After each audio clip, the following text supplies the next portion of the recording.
Alors, je voudrais d'abord dire que face aux médecins et aux praticiens, la philosophie peut paraître être un bavardage un peu inutile à côté de vos actions sur le terrain qui sont directement productives et efficaces. On a parfois l'impression de tourner un petit peu autour de la question sans jamais vraiment l'aborder de front. Alors oui, je suis un petit peu, presque un peu gênée de prendre la parole ici parmi les professionnels de la médecine, je l'avoue, mais peut-être, je l'espère en tout cas, la philosophie a quand même quelque chose à dire sur la relation entre le corps et l'esprit d'une part, et puis sur les modifications qu'a subies la vision du corps dans l'Occident, et qui me semble très importante. D'abord, ce que je voudrais rappeler, c'est que toute la tradition de la pensée occidentale, de la métaphysique occidentale, est fondée sur des dualités qui sont aussi des dualités hiérarchiques, entre le haut et le bas, le dedans, le dehors, la mère, le père. On fonctionne par binôme, par dualisme, et il y a toujours un terme qui est au-dessus de l'autre. De même que le haut est au-dessus du bas, depuis Platon, on a mis l'esprit au-dessus du corps. Et d'ailleurs, je ferai remarquer que cet esprit, on lui donne toutes sortes de noms, suivant l'histoire de la philosophie, l'esprit, l'âme, la raison pensante, la pensée, l'entendement. Et le corps, c'est toujours le corps, en revanche. Il n'a qu'un nom. Et il est toujours là, et il est toujours placé en infériorité parce que la philosophie occidentale est extrêmement volontariste. Elle croit au pouvoir de la raison. Évidemment, le point culminant de ce rationalisme triomphant, c'est Descartes, et même le siècle des Lumières qui lui fait suite, et qui consiste à penser que la liberté de l'esprit est telle qu'elle peut tout surmonter et que le corps n'a finalement qu'à suivre. Et puis le corps, Platon disait que le corps, c'est le tombeau de l'âme, c'est-à-dire que toute la vie du philosophe ou de l'homme sage, ça doit consister à s'arracher à la finitude, au déterminisme, au pesantère, à cette chaîne que représente le corps. Enfin, c'est toute l'histoire du mythe de la caverne.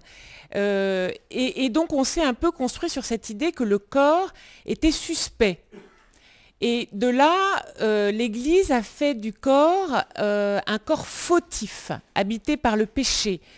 Et là, déjà, il y a un stade qui est franchi par rapport au grec, parce que le grec dit simplement le corps, il est ignorant. Donc, il peut nous amener à l'erreur simplement parce qu'il est limité, il est ignorant. Il y a un pas de plus qui est franchi avec le christianisme, c'est de dire le corps est fautif, le corps, c'est le siège de la concupiscence, pardon, c'est le siège du péché. Et donc, il faut absolument le faire taire, l'inhiber, le museler, le corseter, parce que sans quoi, ça va être une gêne considérable pour la réflexion. Ça alourdit toute espèce de légèreté d'esprit est complètement annihilée par le poids du corps.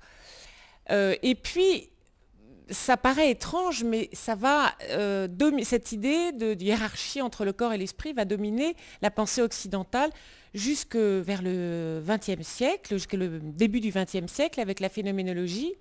Et je rappellerai simplement, mais les médecins le savent, à quel point au XIXe siècle, les médecins sont venus relayer la morale chrétienne, puis le moralisme républicain pour faire entendre à tous les jeunes gens et à toutes les jeunes filles que la chasteté était la meilleure voie du salut, et que vous connaissez tous ces histoires de machines anti-masturbatoires et de hantises des pratiques solitaires qui ont empoisonné la vie de générations de jeunes gens.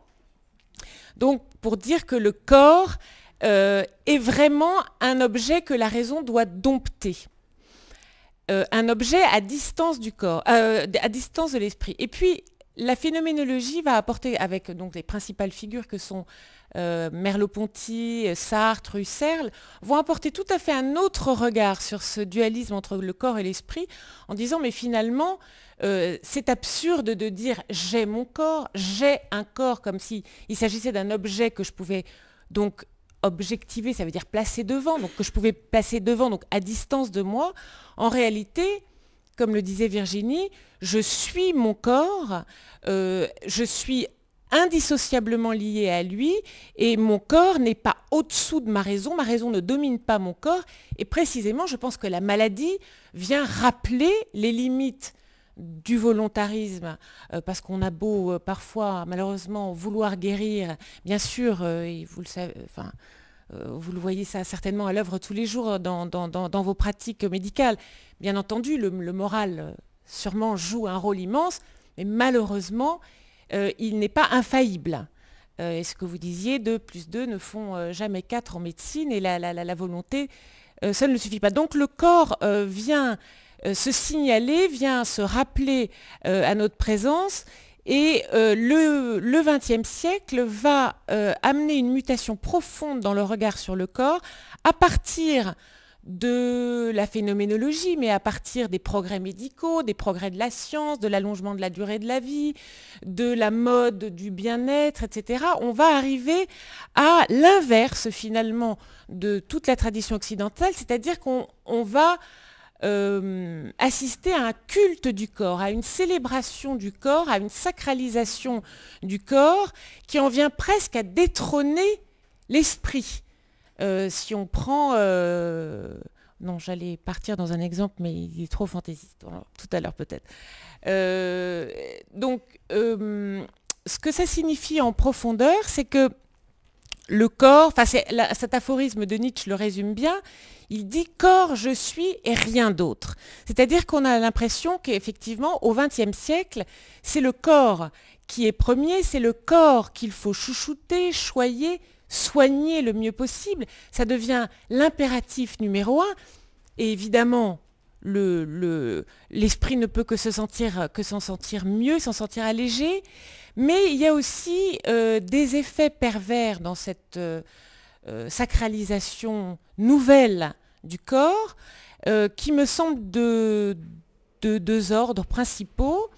En tout cas, le premier, c'est un paradoxe que Virginie soulevait tout à l'heure. C'est le fait ce qui est assez frappant, c'est de voir qu'on a à la fois un culte du corps et une phobie du corporel. C'est-à-dire le corps est valorisé, sacralisé presque comme une entité abstraite, presque comme une divinité. Et ce qui est corporel, c'est-à-dire ce qui est organique, ce qui est de l'ordre du vieillissement, de la boule de cellulite indésirable, du poil déplacé, ou bien de l'absence de cheveux pour les personnes qui les perdent suite à des traitements chimiothérapiques ou autres, eh bien, cette partie-là du corps est complètement dénigrée. En réalité, on invite chacun c'est comme si on voulait demander à chacun de répudier sa part d'animalité, de répudier sa bestialité. Il ne faut pas vieillir, il ne faut pas tomber malade, et il faut surtout, si ça nous arrive, que ça se voit le moins possible. Donc j'imagine, mais vous le savez bien mieux que moi, à quel point ça doit être douloureux quand on est diminué esthétiquement ce regard des autres. Parce que ce qui se produit et qui me semble vraiment pervers, inquiétant et macabre, c'est que ces nouveaux canons esthétiques, enfin qui ne sont pas nouveaux, mais qui sont véritablement portés au nu, et puis il y a l'idée que par le volontarisme et par la volonté aussi, on peut échapper au flétrissement de la peau, il suffit de le vouloir, parce que je le vaux bien, dit la pub, etc. Donc à la fois il y a un volontarisme, et puis tout ce qui est la vérité du corps et qui est de l'ordre de l'involontaire est chassé, répudié et presque fautif. Et donc ce qui m'apparaît assez flagrant, c'est que cette phobie du corporel véritable, donc du corps véritable, du corps organique, avec ses impuretés, ses imperfections, et sa mortalité, qui est palpable sur un grand malade. On voit déjà la mort se profiler dans la maigreur, on devine déjà la mort. C'est qu'il y a donc une transformation de ces normes esthétiques, de ces canons esthétiques, en normes éthiques. C'est-à-dire, on doit être beau, jeune, bronzé, musclé, et donc on doit devenir une sorte de désincarnation totale. Donc c'est parfaitement antinomique avec les lois du corps qui sont les lois de la destruction, malheureusement, de la vie. Comme la fleur, on s'épanouit et puis on fane. Or, les femmes aujourd'hui ne veulent plus faner, elles refusent de faner.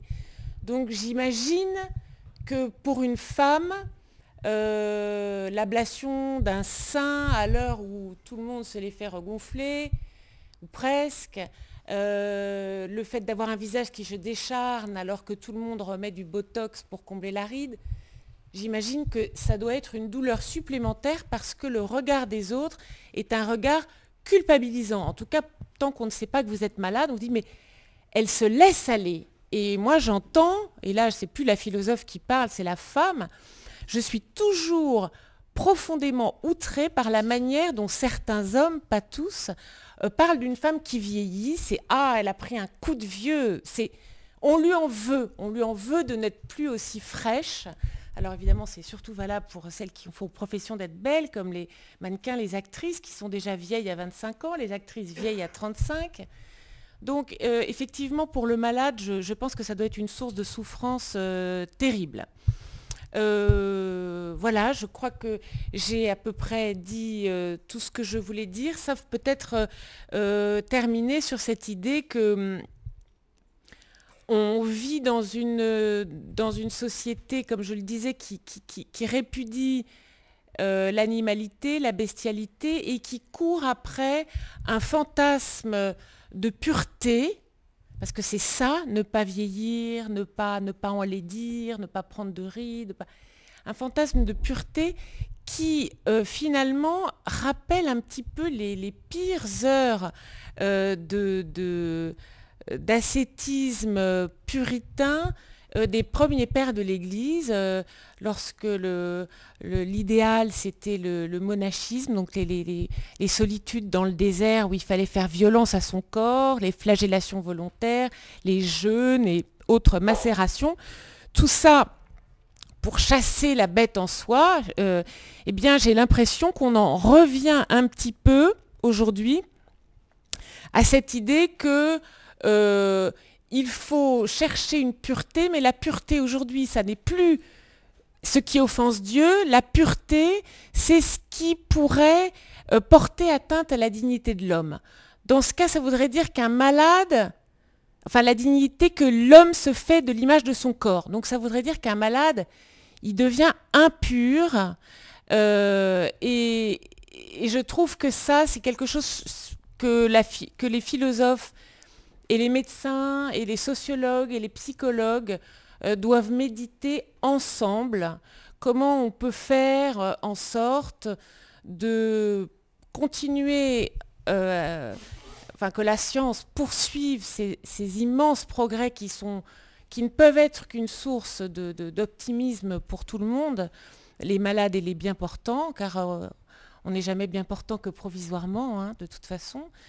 Donc, et comment est-ce qu'on peut à la fois continuer à se battre pour que effectivement le corps reste le plus possible à son summum et donc présentable socialement, tout en travaillant sur cette déculpabilisation qu'il faudrait mener pour que la vieillesse soit acceptée, le spectacle de la vieillesse, comme le spectacle de la pauvreté d'ailleurs qu'on ne veut pas voir, que l'obèse aussi ne soit plus systématiquement considéré comme bête, parce que malheureusement il y a une identification qui est trop fréquente.